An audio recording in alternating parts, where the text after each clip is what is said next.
Good morning from Torrey, Utah, just outside Capitol Reef National Park. We spent yesterday exploring the Burr Trail and Capitol Gorge. Today, we're heading to Moab and visiting Canyonlands National Park on the way. Hop in and join us for the journey.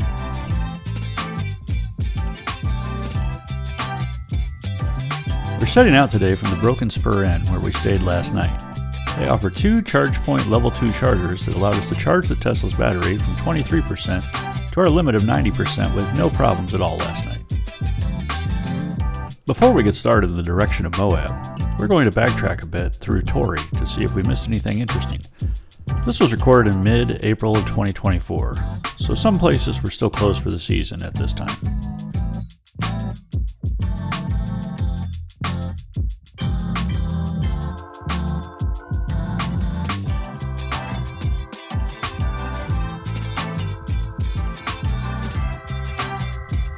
After a quick stroll through Torrey, we're back on the road heading toward Moab.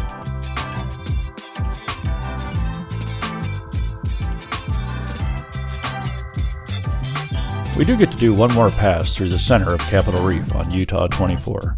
The early morning sunlight casts some amazing shadows on the rock formations as we navigate the twists and turns.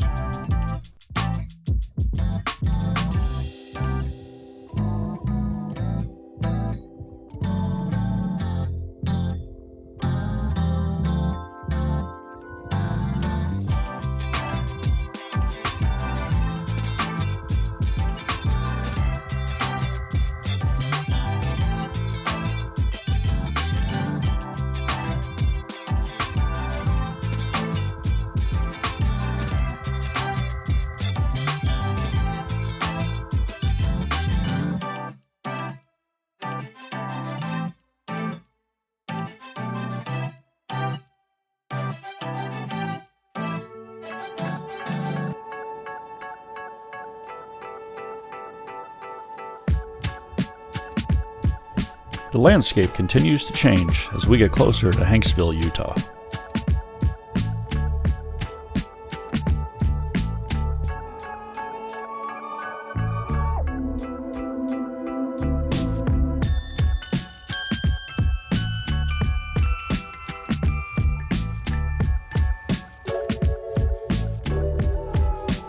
Here's Factory Butte off in the distance. We made a quick pit stop at Hollow Mountain gas station to grab a drink, and it's back on the road. At Hanksville, 24 makes a turn to the north as we head toward Interstate 70. Along this stretch of road is Goblin Valley State Park. We'll be saving that for another visit, but if you have time, it looks worth checking out. We made it to Interstate 70, where we'll be heading east to get to Moab, but first, we're going to head west a bit to check out one of the best sections of Interstate 70 as it passes through the San Rafael Swell.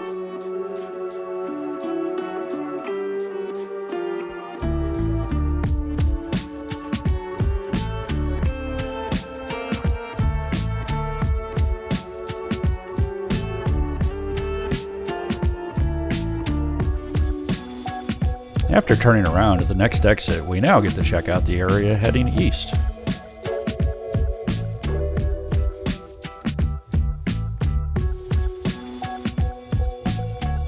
Time to make a quick stop in Green River, Utah to charge. We don't need much, but in order to make it all the way through Canyonlands, we'll need to add a little bit.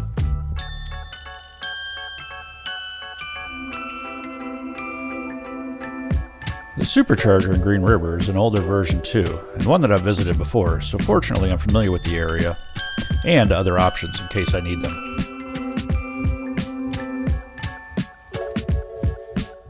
We pulled in to find the location empty.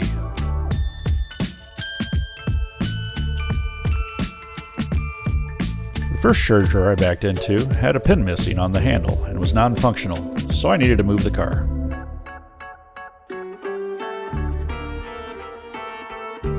The second one appears to be working, however, it's very slow, and while this version 2 should be able to deliver 150 kilowatts, it's bouncing between 0 and 8. Time to move the car to our third charger.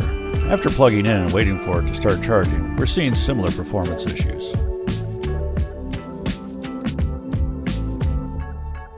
Let's try one more. This one is also doing the same thing. This is a scenario where it's important to have an app like PlugShare installed so you can find the non-Tesla charging options near you. Fortunately, Green River does have an Electrify America location too, and I happen to carry a CCS adapter with me. EA is working and it's great in a pinch, but we're paying a premium for this charge, 56 cents per kilowatt hour to be exact. The Tesla Supercharger is only 37 cents per kilowatt hour. After getting what we need from the charger, we continue on our way to US 191, which will take us to Moab. We turn here on Utah 313, also known as the Dead Horse Point Mesa Scenic Byway. This is the access road for Canyonlands Island in the Sky District, as well as Dead Horse Point State Park.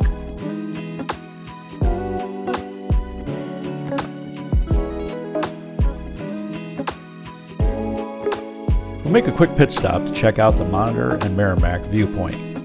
The viewpoint gives a view of two massive buttes named after American Civil War battleships.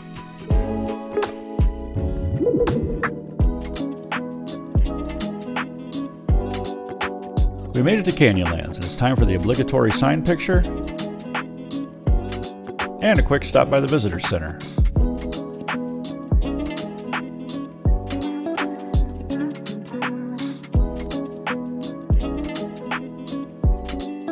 Our first stop is at Candlestick Tower Overlook. We'll hop out and enjoy the view for a moment. On to the Grand Viewpoint. This is the end of the road here in Island in the Sky section of Canyonlands. It's an amazing peninsula overlooking the massive canyons created by the confluence of the Colorado and Green Rivers. It's easy to see why this is my favorite view in the entire park.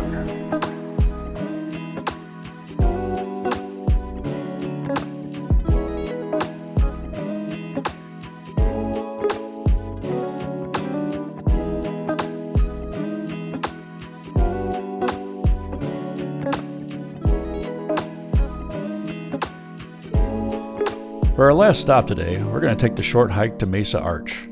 The trail for the arch is a 7/10 of a mile long loop.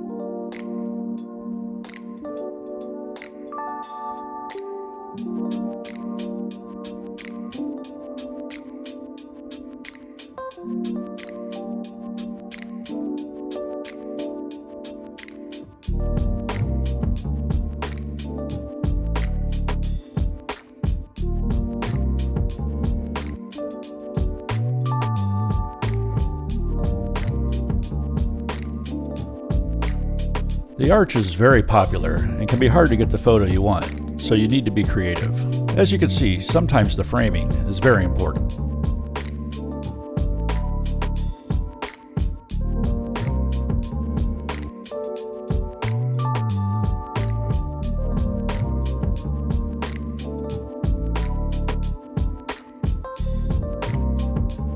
As we head into Moab, let's recap.